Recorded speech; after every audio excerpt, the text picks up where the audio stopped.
আল্লাহ রাসূল সাল্লাল্লাহু আলাইহি ওয়াসাল্লাম কতই না সুসংবাদ দিয়েছেন। একজন ব্যক্তি বহু সম্পদের মালিক হতে পারে, কিন্তু বহু সম্পদের মালিক হলেই সে বহু সওয়াবের মালিক হতে পারবে না। বহু ইলমের মালিক হতে পারে, বহু ইলমের মালিক হলেও সে বহু সওয়াবের মালিক হতে পারে না। বহু সওয়াবের মালিক হওয়ার জন্য ইসলামে একটি গুরুত্বপূর্ণ পথ হলো দাওয়া ইলাল্লাহ, আল্লাহর পথে, দ্বীনের পথে, তাওহীদের পথে, সুন্নাহর পথে দাওয়াত দেওয়া। কেমনে?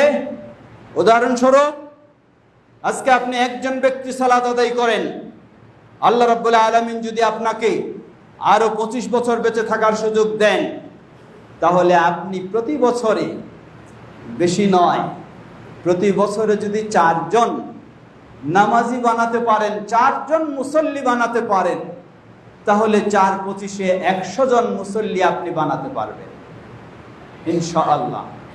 100 জন মুসল্লি বানানো মানে কি? এর অর্থ কি? এর অর্থ হলো 100 জন মানুষ প্রতিদিন সালাত আদায় করলে যে সওয়াব পাবে, আপনি একজন ব্যক্তি প্রতিদিন 100 জনের সওয়াব লাভ করবেন, যা কখনো নিজে আমল করে কোনোদিন সম্ভব হতে পারে না।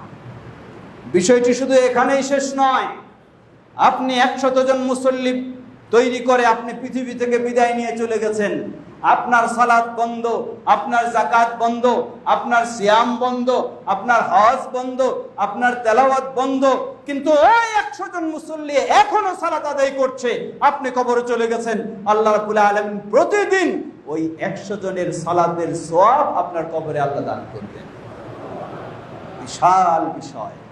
সুতরাং দাওয়ার বিষয়টি আমাদেরকে আরো বেশি গুরুত্ব দিতে হবে।